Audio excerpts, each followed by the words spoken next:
Hey guys, thanks for joining me with Learn to Play Games. My name is Lance, and today we are here at CMON 2019, taking a look at one of CMON's brand new games, God of War, based on the video game series. And I'm here with Alex, the designer of the game, or one of the designers of the game. So Alex, can you tell me a little bit about this and what type of game it is and what's going on with it? Alright, so this is God of War. It's a game from SMS Studios. It's their baby, actually, and we had a lot of back and forth with them. So we came up with a branch of their own story. Okay. Alright, so we were able to come to an agreement of the story of this game. So basically in this game, you're trying to stop Ragnarok. Okay. You play as Norns, which are seers of the future, and they're looking to the wheel, trying to find a possible future where Ragnarok does not happen. Okay. So you'll be played through a few quests. If you're able to succeed, then you have found a future where Ragnarok does not happen. You won the game. If don't, this is not the right future. You go back and you try again. Okay. So is it an interpretation of the franchise itself, or is it based on any particular game within the franchise? It's based on the last game of the franchise, Okay. God of War, the Nordic one. So you're only going to see Nordic here. Cool. All right, so I'm going to go ahead and jump behind the camera real quick, and then we'll get to show you guys exactly how this game plays and what kind of features it has. First thing we'll be doing is to create a path. And I have here 6 normal quest cards, okay, as you can see. I'll be shuffling it, and I'll be kinda randomly, drawing 3.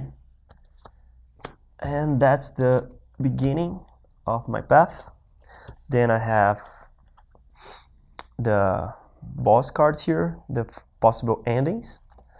And I'll be shuffling as well, and I'll draw 3 more. Okay, so this is the path, this is the future the Norns are seeing. Okay, we'll be starting in the first quest, which was random and it's mandatory. Okay, so this is the Traveler, and the Traveler is already set it up here. What you're going to do is you're going to find in the box the right quest, and you're gonna set up like this mosaic here, okay? All right, then you choose a character, and we have 5 different characters to choose from, okay? It's Kratos, Atreus, Freya. We have as well the Blacksmith Brothers, which are 2 characters in 1. And you have Mimir, that is just a head, and it's as well a playable character. For this demo here, I'll be playing Kratos and Atreus, okay? So with your dashboard, as you can see here, you have like a little bit of information here. You have your life, you have a special unique ability, and you have your rage bar. You have as well your unique starting deck, and you have a standee. Oops. You have a standee. Okay. So the quest basically is played in 3 phases. The main phase is where I'm going to draw my hand limit from this deck here, my starting deck. So I'll shuffle it and I'll draw 7. 5, 6, 7. Okay, great. Then in the second phase, it's where the action takes place. Normally, you guys can talk and choose where to start. And where can you start? All these columns here are slots. They're places you can put your standee. Okay, so for example, this is an available slot. Atreus here, he can either go in any one of the other slots, or he can go behind me or in front of me. Okay, the only restriction is that you only have 2 slots per column. And the column I am is the column I'll be interacting. So Atreus can only interact with this column here, except if he moves. And when he moves, you can go to any other column. Okay? So what are my possible actions? I can play as many actions I want as long as I have cards in my hand. All right? So the most common actions is melee attack and ranged attack, and I'll be giving an example here. So this is a card that triggers a melee attack, and this is a card that triggers a ranged attack. All right? And what's the difference? Melee attack only affects the lower row here. Ranged attacks affect both. However, to interact with the upper column, you can only use ranged attacks. Okay? So let's give an example. I'm Kratos here, and I want to attack this guy. This is a monster. This is a card that contains a monster. I will play this melee attack here, which I declare as a melee attack, and I have a strength of +1 already. Then I can add how many number cards I want in order to increase this attack power. Okay? Since I want to manage my hand, I'll just use one of my number cards, since I only have 2, and I will attack with strength of 4. Alright? After that, I'll be rolling the dice. Alright. The enemy absorbed 1. 4 minus 1 equals 3. So this monster here will be taking 3 damage. And ranged attack work the same. Alright? This icon here and here, as you can see, every time you play a card with this icon, it means increase your range, your rage. So here's your rage bar, and you have token for tracking it. So every time I play a card with this icon, I increase it by 1.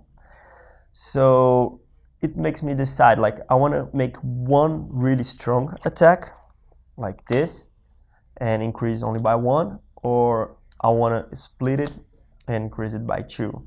However, if I do this, I have to roll the dice twice. So it's a decision taking. You have as well shield cards. Shield cards, they are used to protect yourself when the mosaic strikes back. And as well, I can add number cards to increase my defense, and that's the damage I'll be absorbing when I'm attacked. Okay, there's one more type of card, which I'll be using in mirror cards, for example, which are the purple cards. Okay, those purple cards here, they can be played at any time, and they do cool special stuff. They're all written here, like drawing more cards, healing an ally, giving an extra move, things like that. Okay, so when I played all the cards I have in my hand, or I decided to stop and pass, then the mosaic will react. And how does the reaction happen?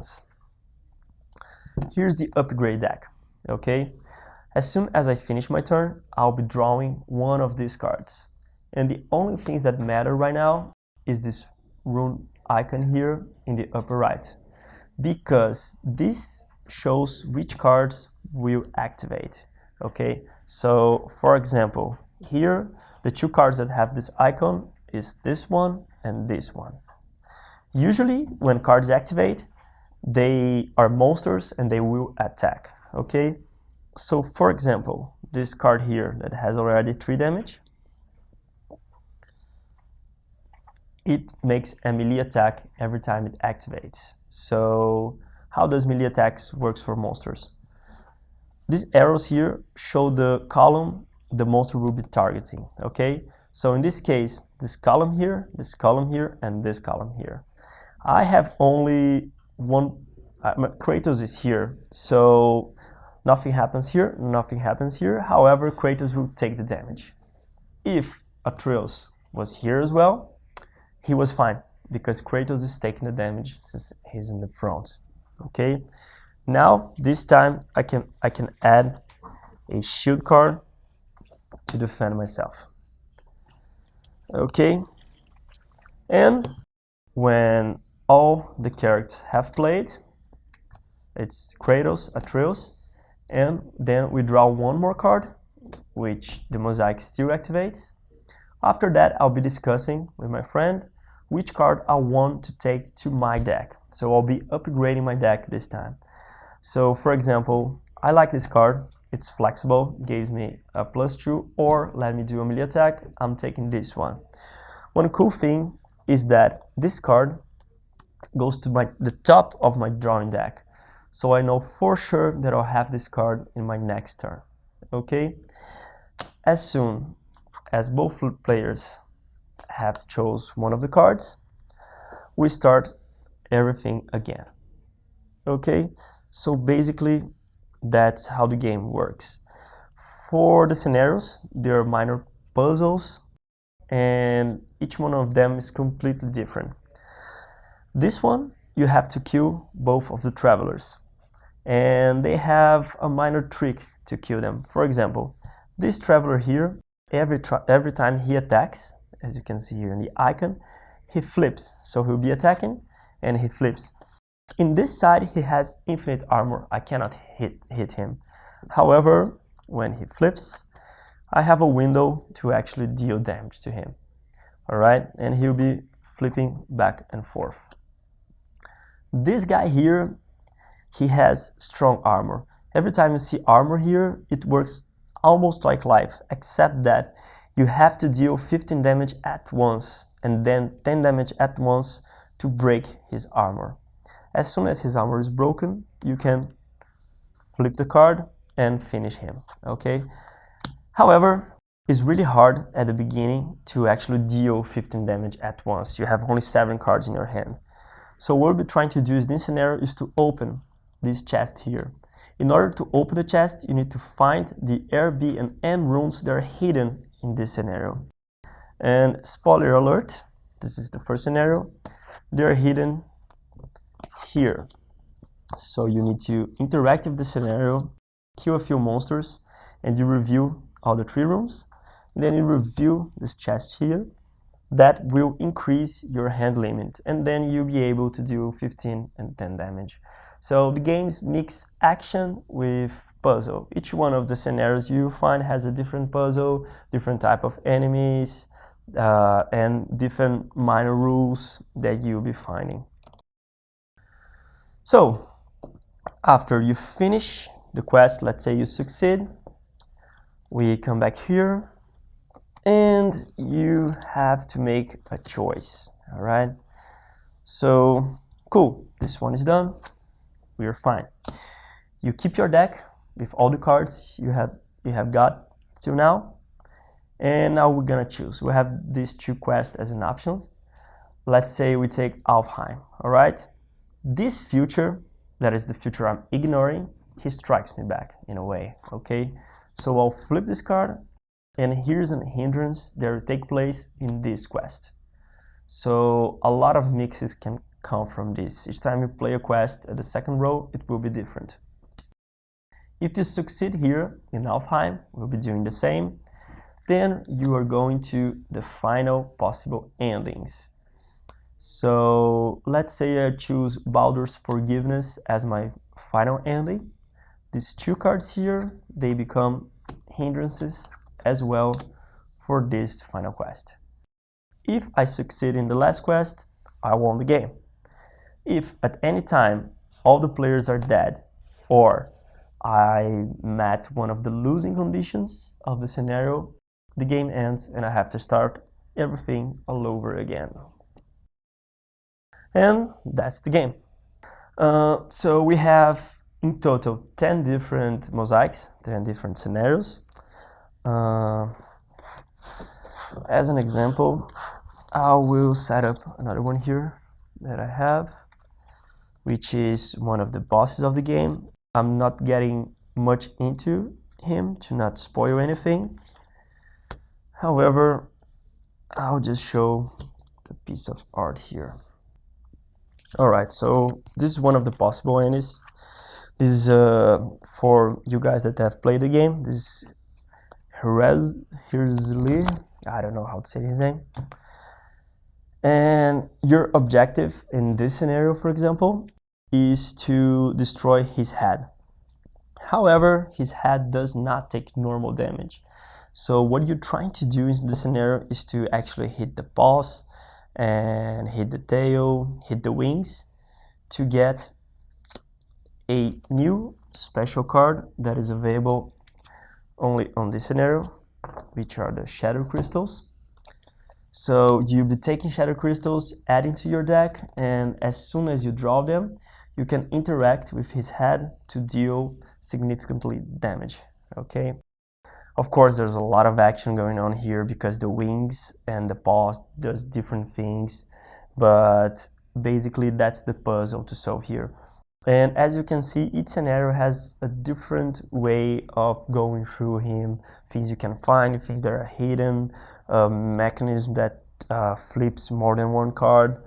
We came up with lots of different things for these mosaics here, which give a lot of table presence. We love it. Well, thank you, Alex, for taking me through that. It looks really cool. I had a chance to try this out yesterday, and I really like the way that you guys handled this one. It definitely feels like kind of like you're playing the video game. You got a lot of stuff going on. Everybody's working together, and there's a lot of different cards. And each character that I saw on the field yesterday had different roles. Obviously, Atreus was very good with the range combats. Kronos was getting in there and doing all kinds of damage in that. So there's different characters you can play that will give you different play styles as well. So if you have a favorite character from the video games or whatnot, or just trying out different characters to see different aspects of how they play. So I really like that aspect of it as well. I thought you guys did a really good job of capturing that. I love the fact that you have different mosaics and things that will give players replayability and different things that they can approach in that as well. So when is this game looking to come out? So we will probably have a few copies on Gen-Con this Okay. year, but I believe he will be released on the third quarter of this year. Okay. And do you guys have a rough price point yet on this one? I believe it will be $40. Okay. Okay. That's a pretty good price. So for those of you that are going to Gen Con, this might be one that you want to run over and try to get in line for. I'm sure these will go super quick as it's a brand new hot title. So definitely if you're interested, run over, grab one of those if they have them. Otherwise, the rest of you guys will be able to pick them up at your local stores, hopefully third quarter sometime in there. And I'll definitely be looking to do a video for this to teach you how to play as well. So hopefully I'll have that up around the time that it comes out. So you guys are ready to jump right in when that comes out. Thank you, Alex, so much for taking me through this. And thank you guys for watching. As always, if you have any questions or comments, leave those in the comment section below and I'll do my best to answer them. So my Facebook, Twitter accounts, let me know what you guys are doing or playing. Love to hear from you guys, and I will see you later.